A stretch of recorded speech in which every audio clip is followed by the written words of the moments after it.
Hello. Today we are going to be reading three important news of the day. One is, why did Narayan Murthy and Sudha Murthy opt out of Karnataka's survey?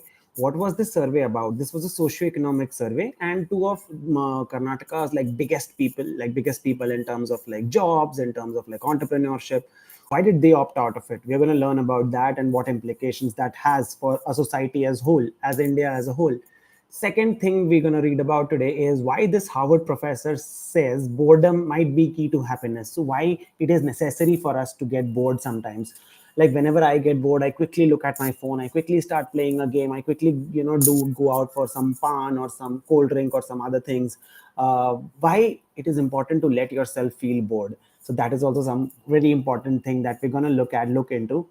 Third that we're going to look into is Saudi abolishes kafala system, and there is something in Saudi Arabia called the kafala system. So we're going to check what exactly it is, and Indian Express says that it could help millions of migrant Indian workers.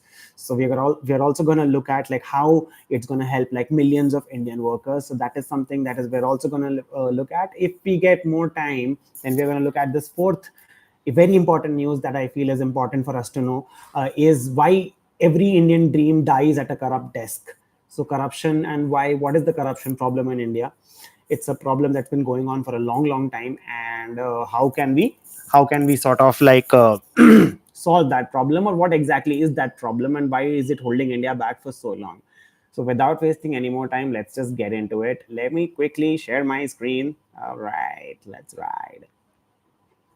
All right, first one that we're gonna read. It's called. Wait, let me just quickly check if you all can see it. Yes, you can. Okay, Narayan Murthy, Sudha Murthy opt out of Karnataka's survey, yet they benefit from India's oldest freebie system. Now, what is this India's oldest freebie system? It's an article by Alind Chauhan. Let's just get right into it. First of all, we have to sign in. See, this is what happens when you start something in the beginning. The logistics sometimes are not already in place, but we're gonna get them on. That's not a problem. All right, we are in. Let's go. Infosys founder Narayan Murthy and his parliamentarian wife Sudha Murthy have refused to participate in Karnataka's socio-economic and educational survey. Socio-economic and educational survey. What does it want to do? The survey seeks to measure the relative backwardness of various communities in the state. Relative backwardness of various communities in the state. The couple has argued, as they do not belong to a backward community, their participation will not help the government. All right, Narayan Murthy and Sudha Murthy, I'm assuming, are Brahmins. And they say that as they do not belong to a backward community, their participation will not help the government. Another Bengaluru-based businessman, Mohandas Pai, former Infosys CFO and board member, has taken a pot shot at the survey. Okay, what has Mohandas Pai said? Okay, Pai wrote on X, in Karnataka, ministers are more bothered about caste surveys, appeasement, not growth, development, good jobs, technology. They are taking the state backwards, borrowing money for freebies. Okay, this is what Mohandas Pai thinks. Is it right? Is it wrong? We'll come to know. I mean, we need to, in my humble opinion, we need to know about socioeconomic and socioeconomic and educational survey is a necessary step in understanding how many people in a particular state or a particular country or a particular region need help.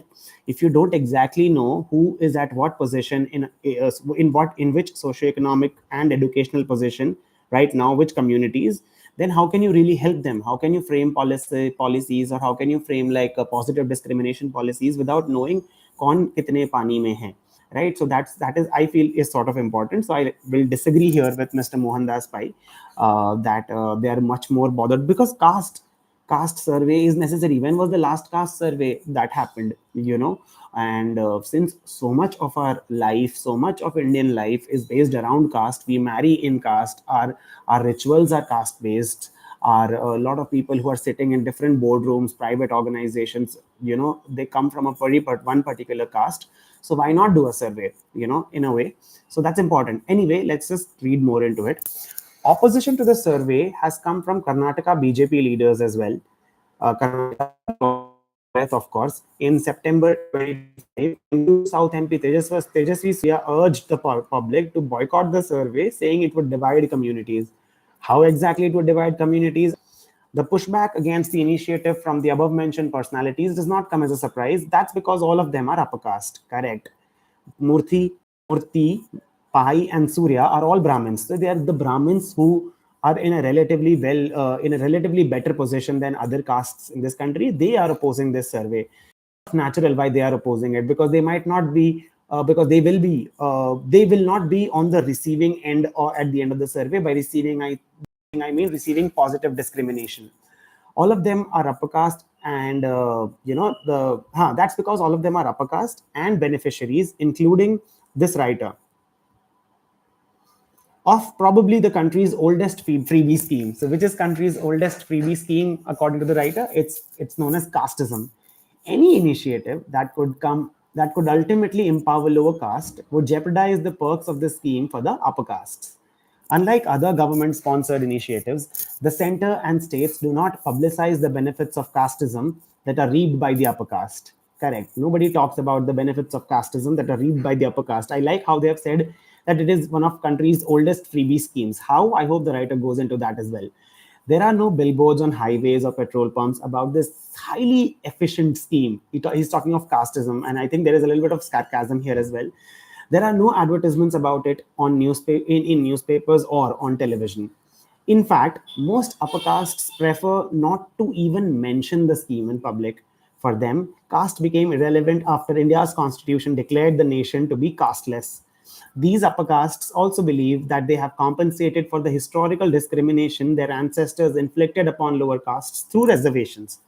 Therefore, in modern India, according to many upper castes, any lower caste community that asserts its identity to demand rights and improve its life changes is casteist and dividing communities. How right or wrong is it? Let's see.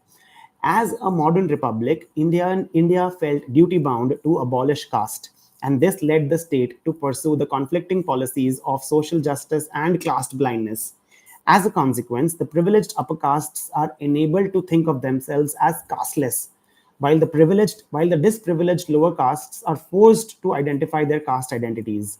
This asymmetrical division has truncated the effective meaning of caste to lower caste, thus leaving the upper castes free to monopolize the general category by posing as casteless citizens, wrote Satish Deshpande, former professor at Delhi School of Economics, in his article Caste and Castelessness Towards a Biography of the General Category. Whoa, we might want to read this as well. It's looking quite good.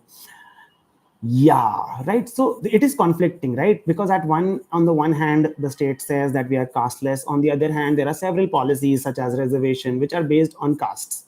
It's very necessary. So yeah, Let's read more into it. Let's read a little bit more into it.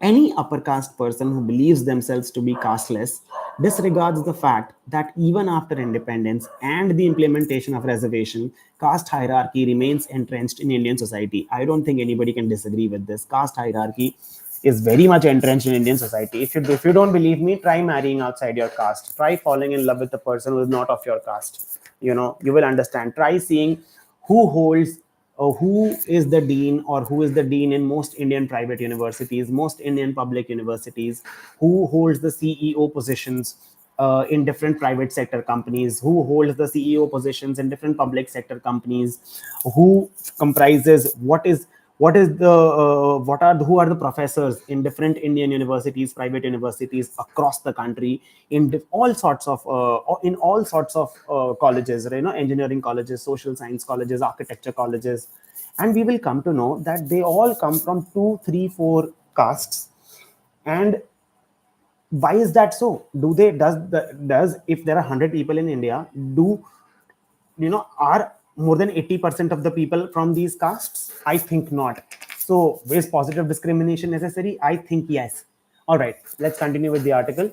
Any upper caste person who believes themselves to be casteless disregards the fact that even after independence and the implementation of reservation, caste hierarchy remains entrenched in Indian society. Moreover, upper castes continue to benefit from this durable social arrangement even when they do not publicly invoke their identity to take advantage of casteism.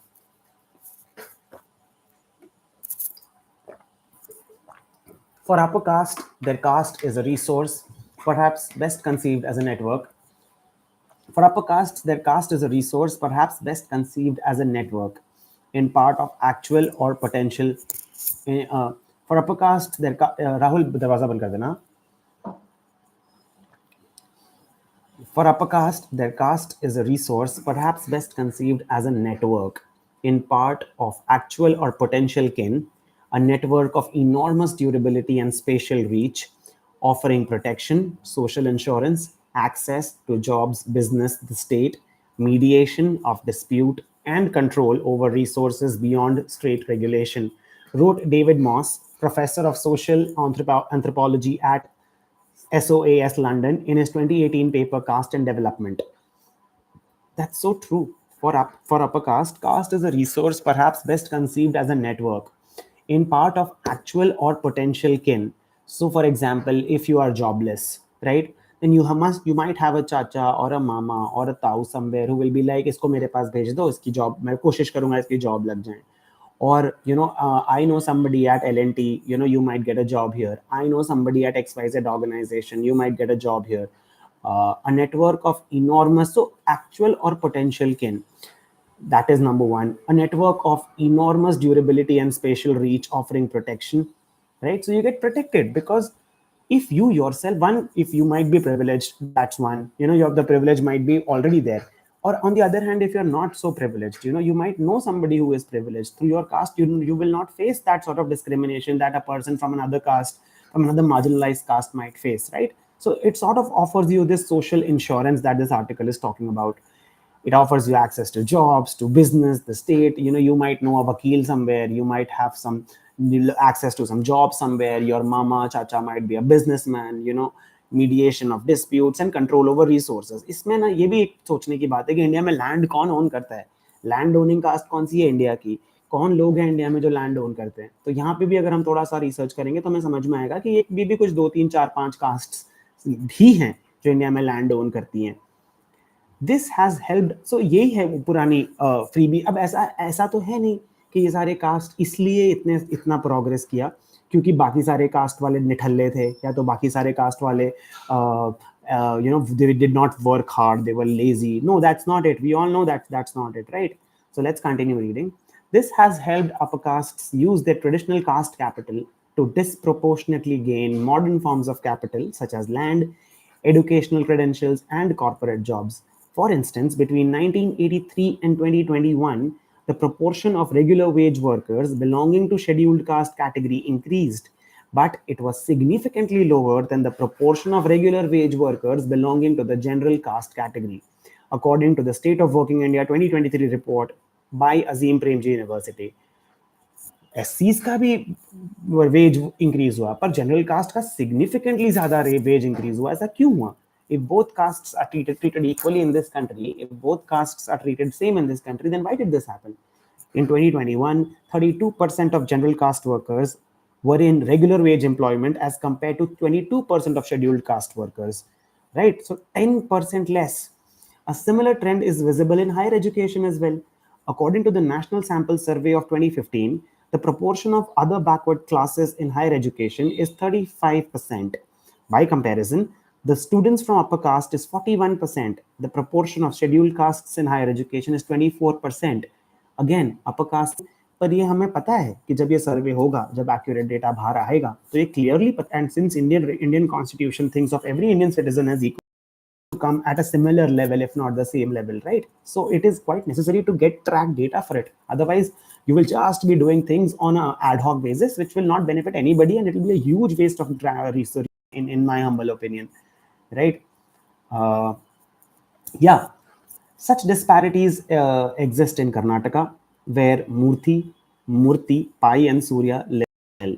For example, the Justice O. Chinnappa Reddy Commission's 1990 report found that the Lingayats and Vokaligas, the dominant castes in the state, with a combined strength of 26% of the population, held 46% of seats in the assembly. Almost 50% of seats are held by 25% of the people, right? Now you might ask, नहीं वरुण ये ऐसा कैसे हो गया? मतलब how can you say that these 25% don't represent other people? Well, is intercaste marriage allowed?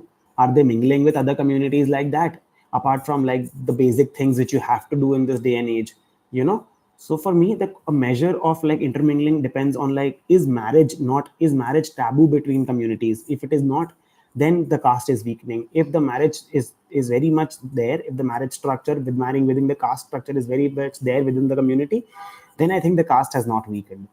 That's why Karnataka's ongoing survey is crucial. We'll read again. That's why Karnataka's ongoing survey is crucial. It will help the government implement various welfare schemes and empower deprived and vulnerable groups more effectively. The survey could be the first step on a long journey to end inequality. Karnataka Chief Minister Siddaramaiah last month said, even after decades of independence, inequality persists. To make our democracy, provide the data needed to design effective welfare. However, the non-participation of upper caste peoples such as Murthy, and Surya will undermine the exercise and perpetuate systematic inequalities. Their position is understandable, though. The rich and dominant communities have rarely voluntarily surrendered freebie schemes like casteism in the past. They've only been they've only been taken away through social movements and gradual reform. So yeah, I'm very much looking forward to what this caste survey. I'm very much looking forward to what this caste survey will do for Karnataka and how it will set like a precedent for what will happen in the future in other states of India and in.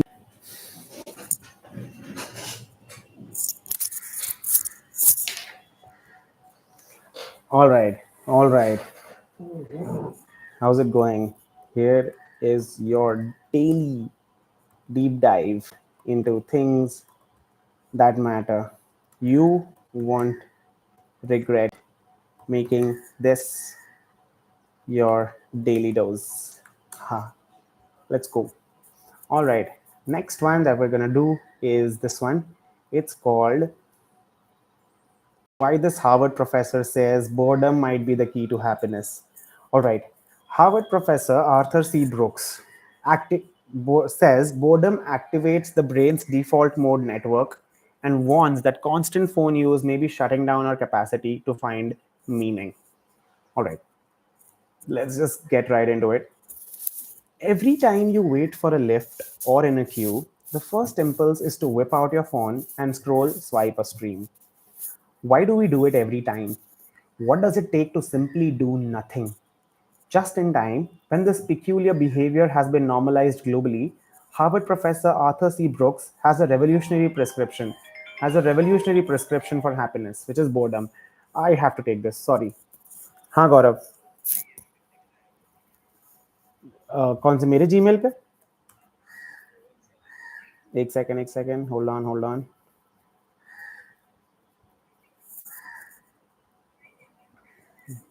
KKCreate.works पे किसका है अरे login का yes login का yes मेरे phone पे नहीं आता यार लॉगिन के यस के लिए मुझे काव्या को बताना पड़ेगा मेरे पुराने फोन में आता था मैं नए फोन में अभी आज डलवा दूंगा ठीक है काव्या या लोकेश ऑलराइट हाँ हाँ और I am so sorry guys I am so sorry yeah every time you wait for a lift yeah ठीक है Howard professor. So sorry, let's just start from the top. Every time you wait for a lift or in a queue, the first impulse is to whip out your phone and scroll, swipe, or stream. Why do we do it every time? What does it take to simply do nothing? Just in time, when this peculiar behavior has been normalized globally, Harvard professor Arthur C. Brooks has a revolutionary prescription for happiness: boredom. He says you need to be bored. You will have less meaning and you will be more depressed if you are never bored. I mean, it couldn't be clearer. In a video posted on the YouTube channel of Harvard Business Review, the social scientist and author of From Strength to Strength argues that our unease with boredom is at the heart of modern mental health crisis. According to him, when we eliminate idle time, we also eliminate opportunities for introspection, creativity, and finding a sense of purpose. That's so true. The science behind boredom. The social scientist explained that boredom triggers the human brain's default mode network, which is a set of regions that turn on when we are not focused on a specific task. Boredom is a tendency for us to not be occupied otherwise cognitively, which switches over our thinking system to use a part of our brain called the default mode network. He said, that sounds fancy, but it's really not.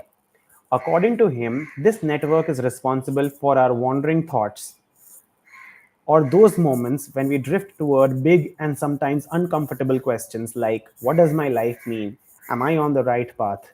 He said that it is precisely this discomfort that drives most people to reach for their phones. So when you're doing nothing, when you're just sitting around, you're not scrolling on your phone, you're not playing a game, then there are uncomfortable questions that come to mind. Am I doing the right thing? Is this the right job?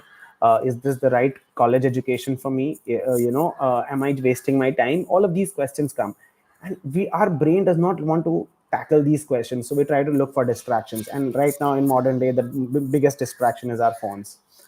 Brooks also recollected an experiment. Brooks also recollected an experiment in 2014 by his Harvard colleague Dan Gilbert. For the experiment, people were asked to sit in a room for 15 minutes with absolutely nothing to do. The participants only had a button in front of them, pushing which could give a painful electric shock. Brooks revealed that a majority of participants gave themselves shock rather than thinking about nothing. Brooks is of the opinion that today most of us have perfected the art of evading boredom, but at the cost of losing our sense of meaning. We figured out a way to eliminate boredom, he said. We have been able almost completely to shut off the default mode network in our brains. How? The answer is that thing in your pocket with the screen. The acclaimed author argues that smartphones are rewiring the brain to avoid reflection. If every time you're slightly bored, you pull out your phone, it's going to get harder and harder for you to find meaning. That's the recipe for depression and anxiety and a sense of hollowness, which, by the way, are all through the roof.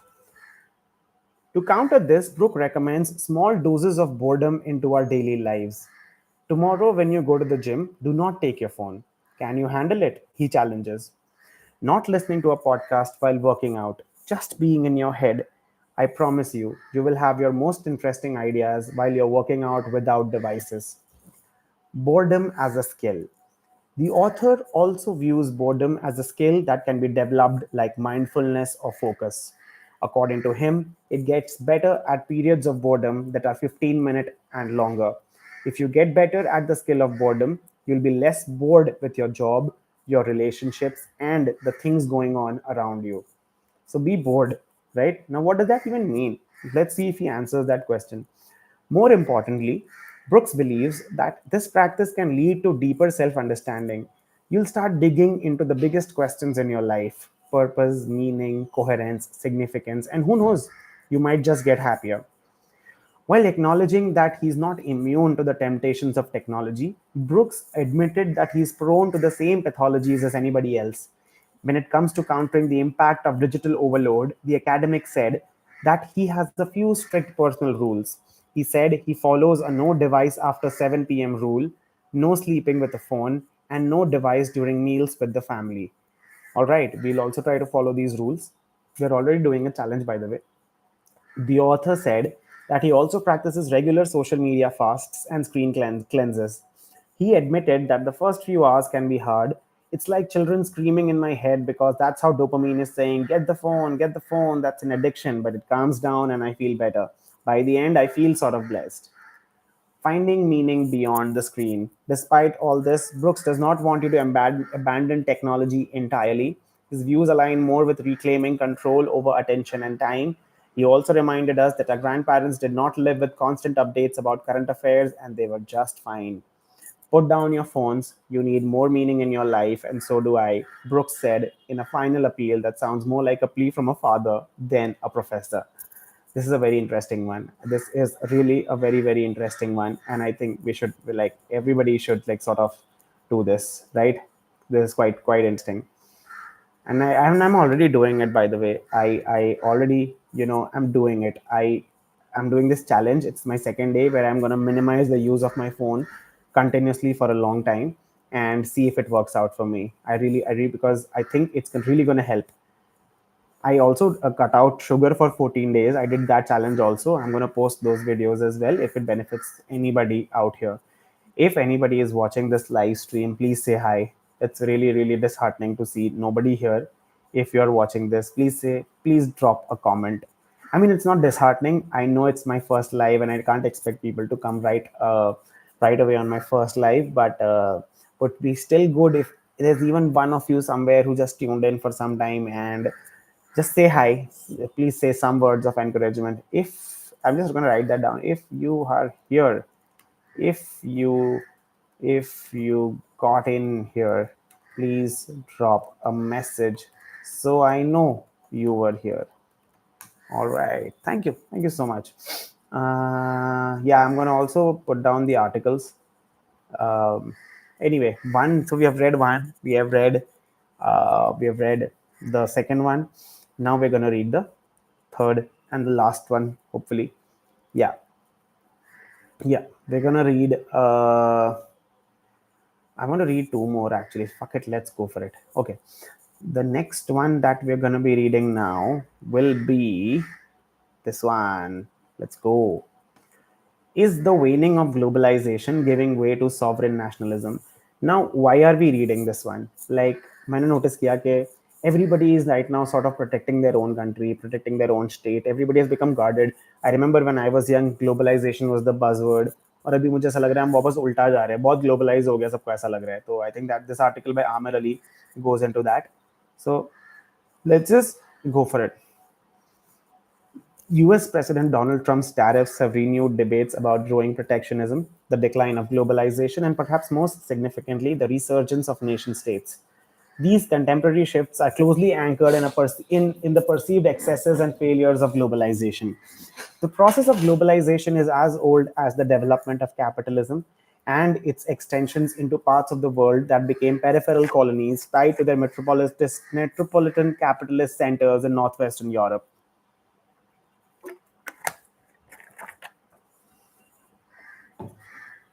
However, the pace of globalization was especially accelerated through the 20th century, especially towards its end, with the financialization of the global economy in the 1970s. This financialization imparted a major impetus to globalization, an impetus that paradoxically has contributed to a growing backlash against it over the last decade.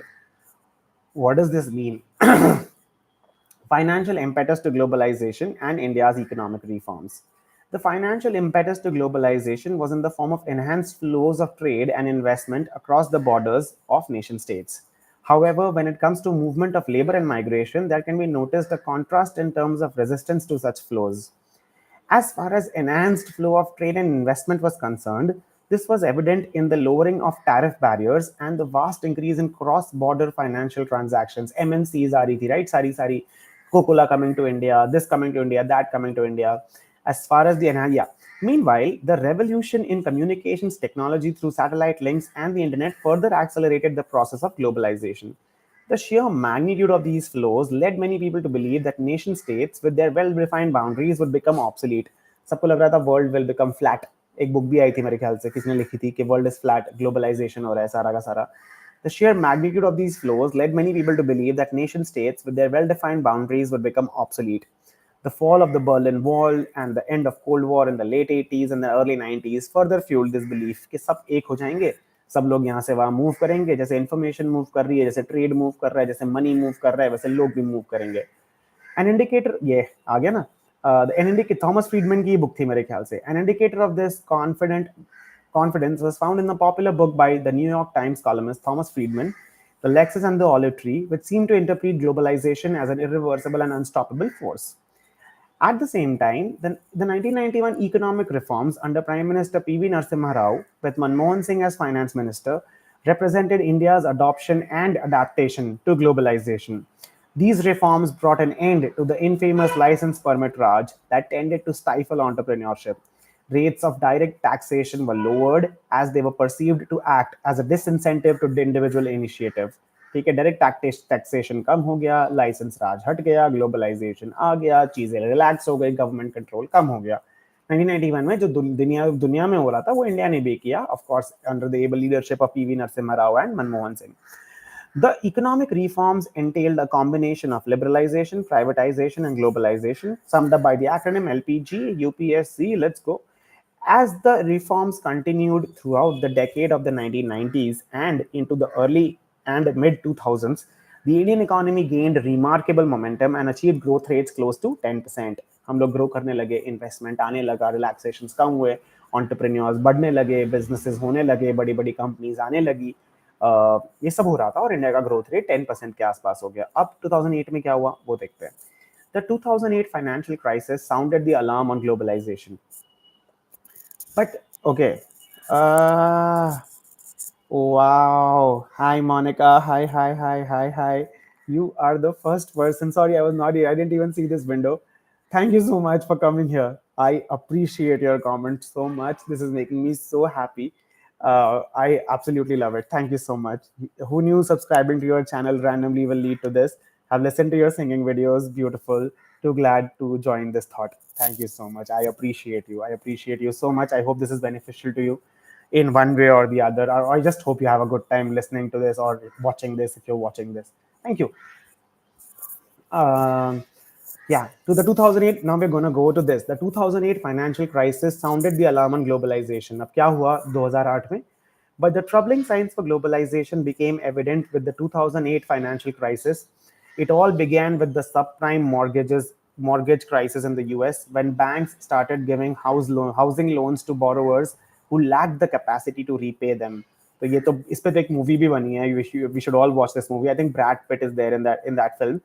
Uh, the adverse effects rapidly spread to the eurozone. ये बहुत बड़ा crisis हो गया, बहुत बड़ा loan crisis हो गया.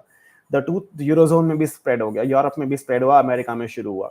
The 2008 financial crisis was not just a failure of the banking system, but also of the unregulated free market thinking closely linked to globalization. Free market unregulated, अगर सब लोग अपने डिसीजंस लेंगे, फाइनेंशियल डिसीजंस, तो सब सही होगा, ये कैपिटलिस्ट थिंकिंग है. तो ये हुआ तो बहुत बड़ा क्राइसिस हुआ. लीमन ब्रदर्स, बहुत सारे बैंक्स बंद हुए उस टाइम पे. तो यहाँ पे पहला jolt to globalisation came, right. This was the first jolt to globalisation. Responses to these failures from governments of major countries in North America and Western Europe. Responses to these failures from governments of major countries in North America and Western Europe, as well as those of international institutions such as IMF, the World Bank, and the European Central Bank, tended to be on the lines of adjusting the distortions of free market rather than questioning the free market model itself. नहीं, model में problem नहीं है, model को distort किया जा रहा है, model को मिसयूज किया जा रहा है. तो सारी जो बड़ी बड़ी एजेंसीज थी जो सोचने का काम करती हैं, international monetary fund, world bank, European central bank, उन्होंने सोचा फ्री मार्केट प्रॉब्लम नहीं है, distortion of the free market problems है. In other words, the solution to market failure was more free markets. They thought the solution to market failure was more free markets. This approach was captured in the famous rationale behind bailing out banks. They were too big to fail. You thought that they were too big to fail.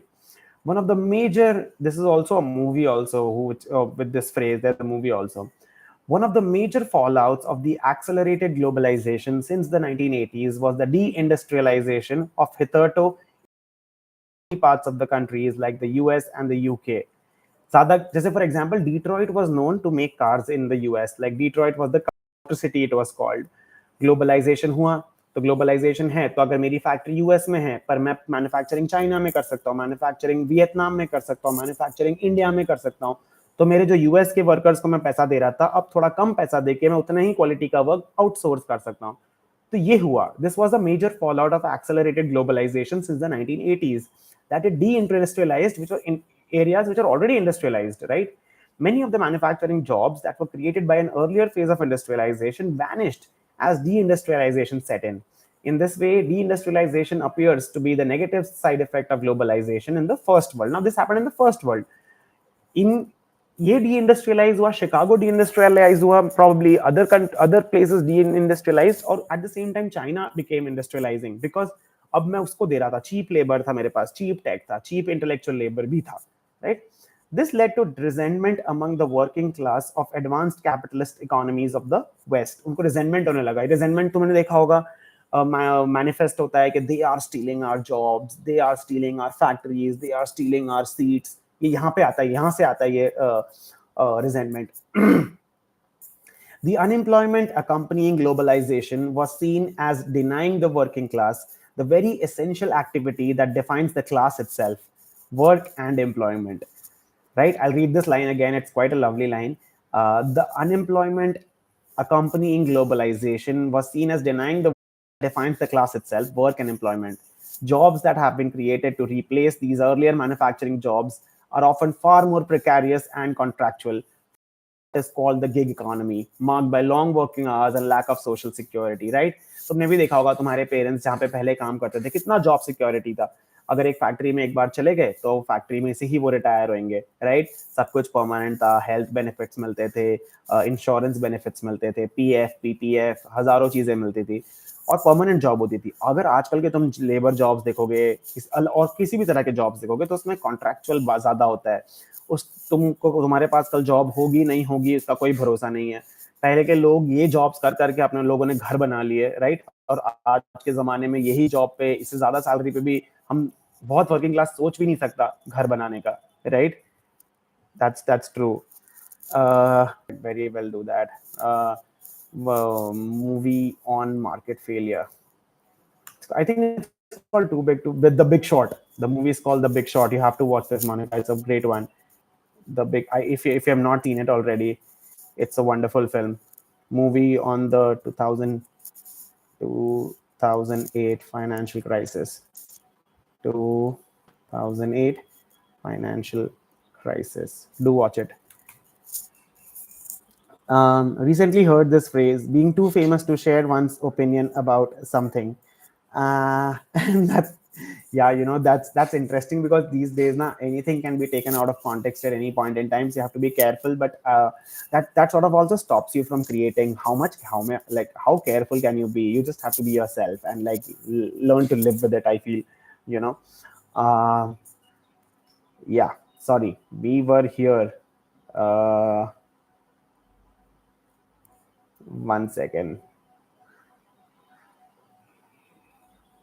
One second.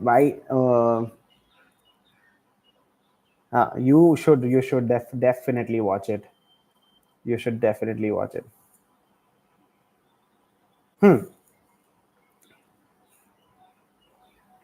All right. All right. My bad. One sec. So we were here.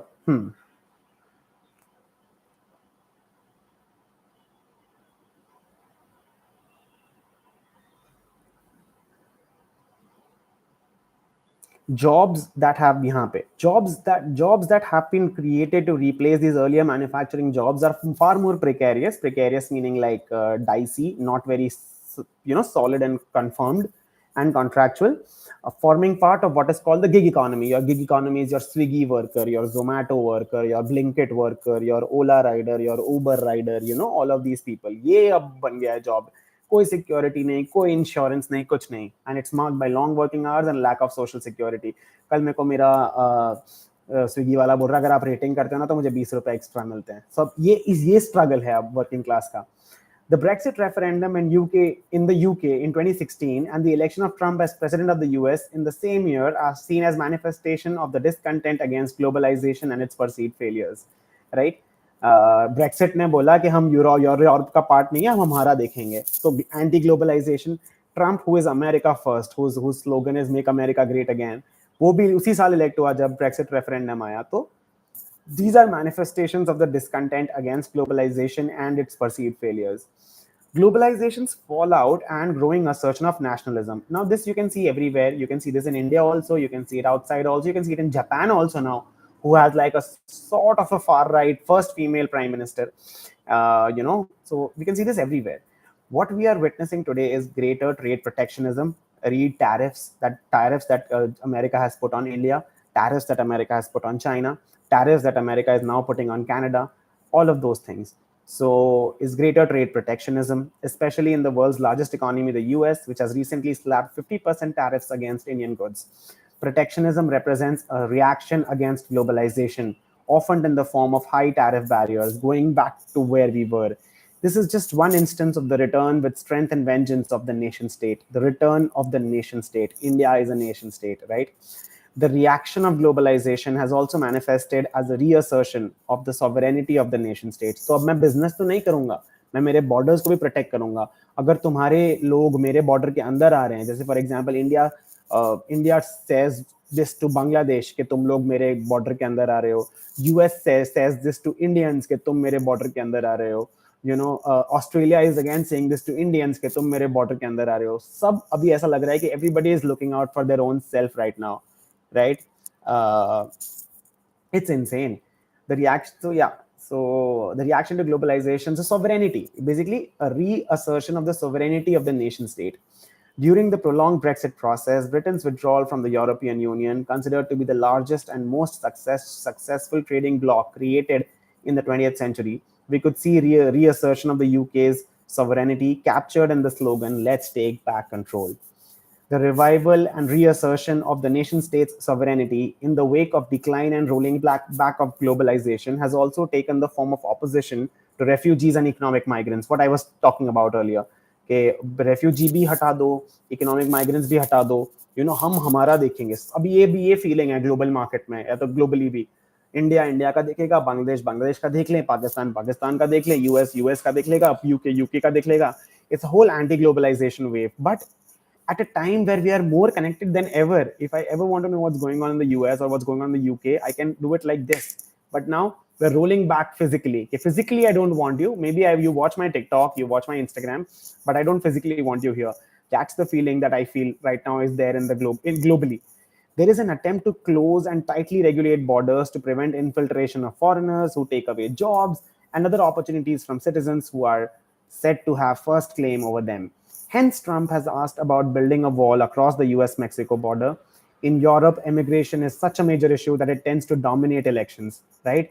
France, they say people are coming everywhere. Germany is anti-immigrants. A lot of European countries are anti-immigrants. Overall, the revolt against globalization can be seen in the growing assertion of nationalism across nation states, an assertion that is seen as an antidote to the perceived failures of globalization. All right, now post-read questions. Now, what do we think about all of this? We know all of this, but now what should we think about after this, or did we learn from this? With the waning of globalization, the post-Cold War world is becoming a site of sovereign nationalism, right? Uh, the financialization of the global economy in the 1970s imparted a major impetus to globalization, an impetus that paradoxically has contributed to a growing backlash against it over the last decade. Okay, no, these are some real questions. ये सब हमें सोचना है इसके बारे में कि तो let's just think about it. With the waning of globalization, the post-Cold War world is becoming a site of sovereign nationalism. Yes, crazy nationalism. Everybody make America great again. Naya Bharat. Bangladesh में revolution, Nepal में revolution, Australia में anti immigration drive, UK में France में anti immigration sentiment. तो हाँ, ये हो तो रहा है. Sovereign nations are coming back. France is like हम फ्रांस के हैं, इंडियंस आर लाइक नहीं हम इंडिया के हैं, यूएस वाले लाइक नहीं America first, make America great again. So yes, I agree to this. Next one is the financialization of the global economy in the 1970s imparted a major impetus to globalization, an impetus that paradoxically has contributed to a growing backlash against it over the last decade. Yes, पहले idea ये था कि हाँ ठीक है, Coca Cola will come to India, Apple will manufacture in Bangladesh, in China, Levi's की jeans Bangladesh में बन रही थी. तो ये सब कैसे हो रहा था? फाइनेंशियलाइजेशन कि मैं वन या तो I give money, two I will set up plants.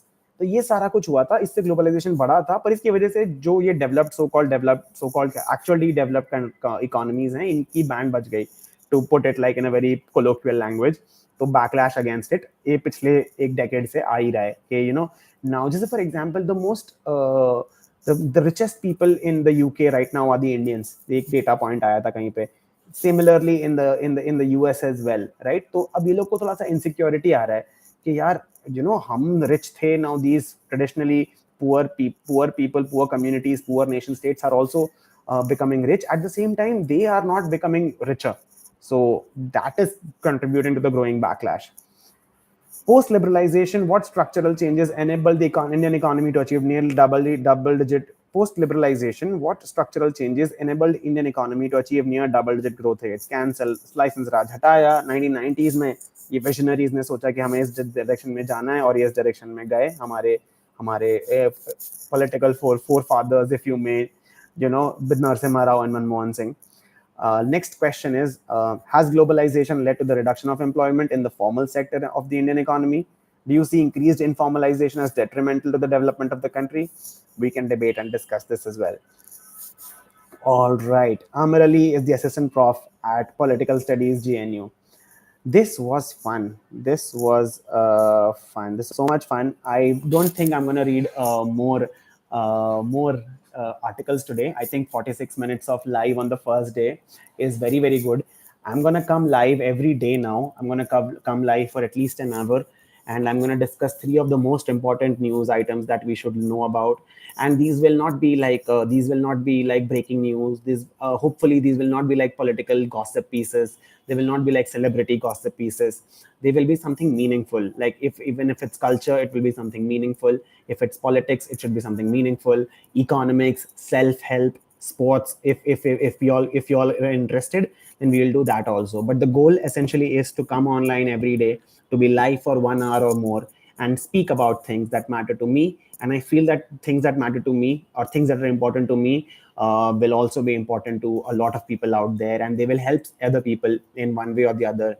And I really love speaking to people. So just felt good. And huge shout out to Monica. No, Monica, you have been great inspiration. Like I was just looking for my one person, who will listen to this. If you really enjoyed being part of this live, I recommend you, or I request you to share it with other people as well, so that they also come and find some or the other value by listening to this podcast. I don't know if it's a podcast also, and I'm very, very open to you putting suggestion in the comments as to what things that you would want me to go into or discuss, because I just love to know more things about different things and be a more learned, more aware person, uh, than I was yesterday. All right. Okay. The Big Short, you should definitely watch it. Too Big to Fail and the one I shared. Yeah. Being spontaneous, being experimental have greater stakes. But isn't it like fun? It's fun to be spontaneous. It is fun to be experimental. Even though you fail, you feel like you did something new instead of like just regressing back to old policies. Um, but yeah, thank you so much. I appreciate all of you. There's a second person also who has joined this live. I appreciate you also, my friend. If you can just put in a comment after I end the stream, it will still be on my channel. That'll be lovely. All right. Thank you so much. I'll see you again tomorrow, similar time. I will join in and we'll continue this. I want to do a streak. Wonderful, Monica. Let's do that. Let's do that. We'll do that. We'll definitely do that in tomorrow. I'm going to do this every day for the next 15 days, and I'm going to make sure that we have a streak so that we get into the a flow of learning about different things in a slow, unproduced way. In a way, and we are not like we'll read the experts so that it's more informative and more enriching for us. Thank you so much. I'll see you on the other side. See you tomorrow. Bye bye. Thank you.